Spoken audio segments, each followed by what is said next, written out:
అన్న, నా పేరు చుంచు భూలక్ష్మి, హ్యాండిక్యాపెడ్.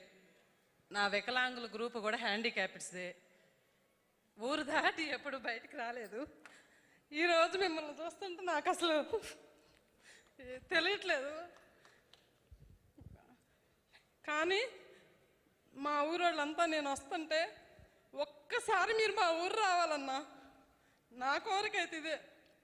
మా నాన్నకి మేము 5 సంతానం, రోజు కూలి పని చేసుకునే బతకాలి. 14 సంవత్సరాల నుంచి ప్రతి సంవత్సరం 100 రోజులు పని చేపిస్తున్నా నేను. నా భర్త హ్యాండిక్యాప్డే, నేను పుట్టుకతో పోలియో, ఎక్కువ దూరం నడవలేను. కానీ నాకు పని చేపించటం అన్నా ఏదన్నా మా మండలంలో 9 సార్లు ప్రైజ్ తీసుకున్న ఎమ్మెల్యేలు గారి చేత. 9 సార్లు 100 రోజులు 14 సంవత్సరాలు పని చేయించాను. కానీ ఏ సంవత్సరం అయినా రోజుకు 130, 140, 150 రూపాయలకు మించి వేతనం తీసుకోలేదు.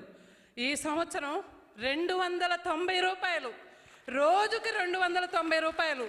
ఉదయం 6:30 వెళ్ళి 10:30 వరకు పని చేస్తున్నాం. ప్రతి సంవత్సరం ఎలా ఉండిద్దంటే, మా హ్యాండిక్యాప్డ్ గ్రూప్స్ అంటే చిన్నతనంగా, మీరు వికలాంగులు, మీరేం పని చేస్తారు, వెళ్ళండి, విడోళ్ళకి ఇస్తాం మేము పని అనేవాళ్ళు. ఈ సంవత్సరం వచ్చిన కూటమి ప్రభుత్వంలో నాయకులు, ఏపీఓ గారు కానీ, టీఏ గారు కానీ, ఫీల్డ్ అసిస్టెంట్ గారు కానీ ఎవరైనా ముందు మాకు ప్రాధాన్యత ఇస్తున్నారు. మేము మిమ్మల్ని కోరుకునేది ఏంటంటే, 100 రోజులు మాకు సరిపోవు. మేము మమ్మల్ని ఏ మిరపకాయలకి పిలవట్లా, ఏ పత్తికి పిలవట్లా, ఏ నాటికి పిలవరు, మేము వెళ్ళలేము. మాకు 150 రోజులు. వికలాంగులు కూడా పని చేస్తారన్నా, ఎందుకు చేయలేరు? మాకు 150 రోజులు పని దినాలు కావాలి. రాజుపాలెం మండలం, పల్నాడు జిల్లా, కన్నా లక్ష్మీనారాయణ గారు ఎమ్మెల్యే. మా ఊరు, మీరు ఒక మాట మా ఊరు వస్తానని మాట ఇవ్వండి అన్న. అంచులవారిపాలెం అన్నా, నాకు మీతో ఒక ఫోటో కావాలన్నా.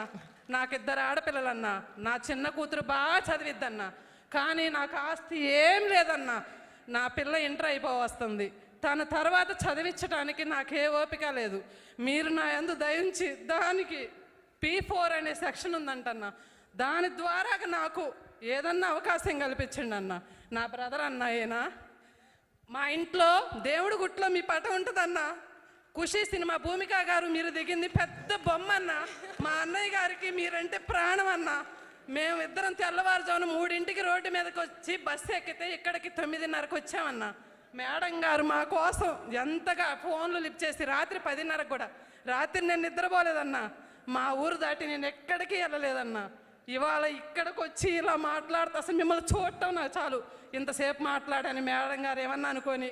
నాకు ఇంగ్లీష్లో మాట్లాడటం రాదు, వేరేగా మాట్లాడటం రాదు. తెలుగులోనే మాట్లాడుకుంటాం అన్న. ఒక్కసారి వచ్చి మిమ్మల్ని సెకండ్ తీసుకోవాలని ఉందన్నా. ప్లీజ్ ఒక్క నిమిషం. మీరు మాత్రం మా ఊరు మాత్రం రండి అన్న. ఒక్కసారి మా జనం అంతా మీకోసం 1000 కళ్ళతో ఎదురు చూస్తున్నారన్న. ఖచ్చితంగా వస్తాం. థ్యాంక్ యూ అన్న, థ్యాంక్ యూ అన్న. అమ్మా, మీకు ధన్యవాదములు తెలియజేస్తూ ఉన్నాము. మీరు నిజంగా ఎంతో మందికి ఆదర్శం. ఒక్కసారి ఆ మేడం గారికి మీ అందరి కరతాల ధ్వనుల మధ్య ప్రత్యేకమైనటువంటి ధన్యవాదాలు తెలియజేద్దాం.